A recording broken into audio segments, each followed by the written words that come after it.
Thank you for joining us here on Midday Kentucky. Troy is off for the weekend. He's at Sundance Festival out in Utah. We still have Eric Burke, and we have Dr. Mullins from Marshall Lifestyle Medicine. Thanks for joining us today. Oh, thank you for having me. Welcome. No stranger to the desk now. Yeah. I'm getting kind of used to it. You got a big role now. Oh, well, thanks. I'm moving up. I'm going pro. We do have we have a great show for you too. Everyone have a good weekend? I did. I went to Louisville for the weekend. It was a lot of fun. Okay. I did as well. Scoping it out there. How was your weekend?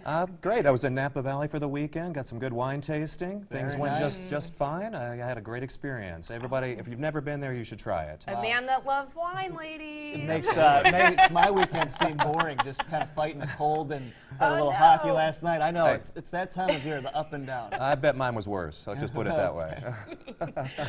So we want to talk a little bit about Marshall Lifestyle Medicine. Yes. Tell us about what you guys do over there, because I'm hearing everyone rave about this. The M Club, people love it. I love Orange Theory. Now I'm hearing about it there too. For people who don't know, tell us what you guys do. Well, I mean, we've talked a lot of the different service lines that we provide at the at Marshall Lifestyle Medicine. But I would like to talk about more is it's a social medical practice. It's something that is new and novel, and it's not something you would ever see anywhere else.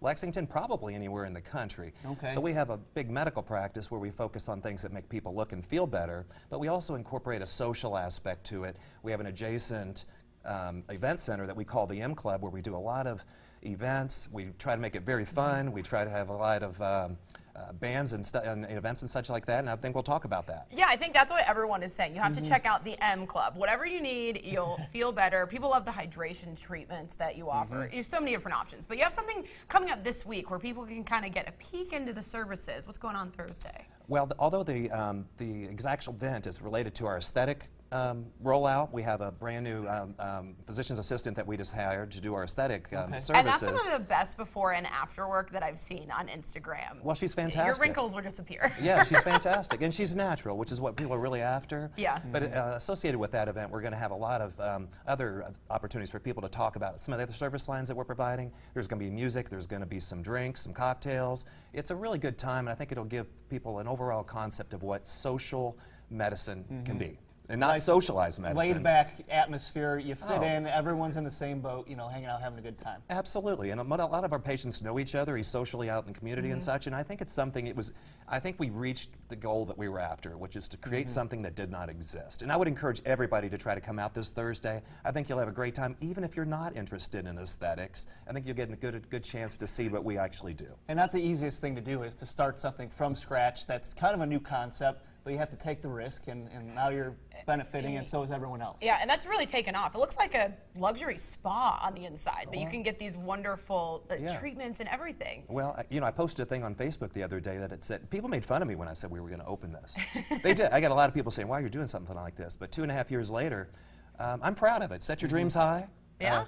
Make them in such a way that you benefit other people while benefiting yourself, and don't be discouraged by people that say you're not going to be able to succeed at something. So I'm very happy with what we've done. That's awesome. We're happy for you. So how can people RSVP for that event on Thursday? Check you guys out. They can check on our website. We actually have an event page that's set up, or you can just call the office, or you can simply just show up. We're not we're an all-inclusive type of the place. M Club. Come on in. Come on into the M Club. Club. Absolutely, we'll let you in. All right, so we want to dive in and get you acquainted with our hot topics. So this topic that I saw all over the internet today. So as a woman, this kind of struck a nerve with me. There's a politician just elected in Australia. Her name is Gladys, and in her first 10 minutes of her first press conference, she was asked why she didn't have any children, why is she childless.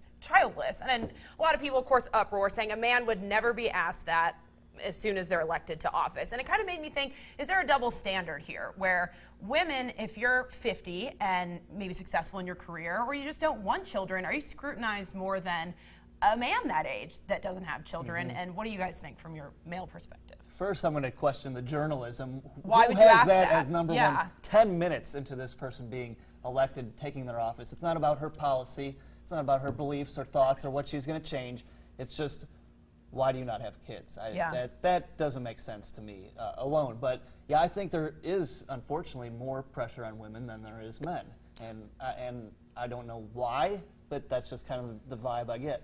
Yeah, what do you think, Dr. I kind of got the sense it was a question asked just to see if she would lose her composure. I mean, it was something that had nothing to do with anything, just to see how she would handle a controversial subject.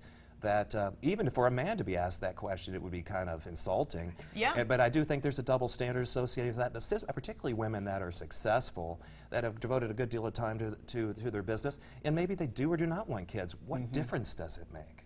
But I think it was just one of those questions. They were just trying to evoke some controversy and to see how she would react with a difficult question, of which she's going to have millions over the next millions of questions. As the Prime Minister of what was her, New Zealand?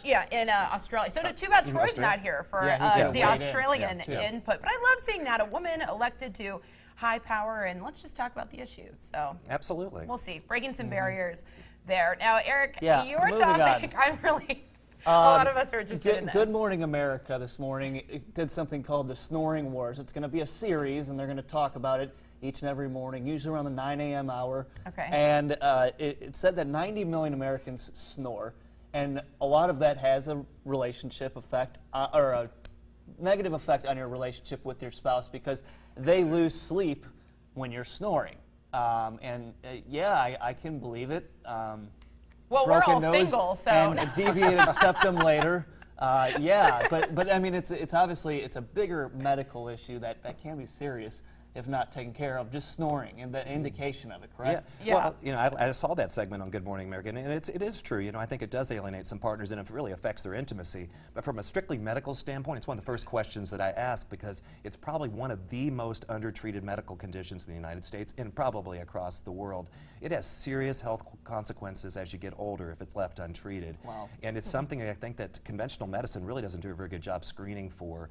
You may come in and talk about how it annoys you, your partner, et cetera, but from my perspective, the amount of damage it does to your heart, your legs, and it actually causes midsection fat gain, which is something that people find really bothersome. So it's one of my screening tests or questions that I ask of all my patients, and I address it immediately before I even get into trying to get them to lose weight. A serious medical issue, and I mean, then also socially, your relationship status. It said that 1 out of 6 people, they sleep in a different room than and that takes away the intimacy and all that. I may snore, which is maybe why I'm single. I don't know. But a couple blows to my nose over the years have. Maybe we all need to be treated for our snoring, and then we can meet our soulmates. Well, either that, or maybe we should start just having a more honest conversation about why we're single. Would be more appropriate. We don't have enough time for that. I know, right? Well, I wanted to just show you guys something really funny that was out there on the internet today. Take a look at Tom Brady's jacket. This is, of course, after the AFC Championship. No one's talking about the game. People are talking about Tom Brady's jacket, and that's huge. What do you guys what's think? going on It looks there? way bigger than even the shoulder pads. So the internet is just buzzing about that today. I wanted to show you some funny tweets. If we can head over to the next one. People are comparing it to a lot of characters online. And then, of course, some references to Deflategate. People are saying, well, no wonder now we know how the Patriots smuggled the deflated balls onto the field. So that was pretty funny. Have you guys ever seen a coat like this? Well, I know he's a big UGG supporter. He wears the shoes. Maybe he's got a big UGG coat and then that over the top. I don't know, but I think he has the last laugh in this one, though. Well, that's absolutely. what you were saying, right? Absolutely. He does look funny, and he's had a lot of series of controversial issues to surround him, but he gets the last laugh. This is his 7th Super Bowl appearance, the number 1. Can't argue with that. And married to Giselle. Married to one of the hottest chicks on the face of the earth. Life's okay. Well done, Tom. You're doing okay. He'll get over this. Big coat or not, you're doing okay, Tom. All right.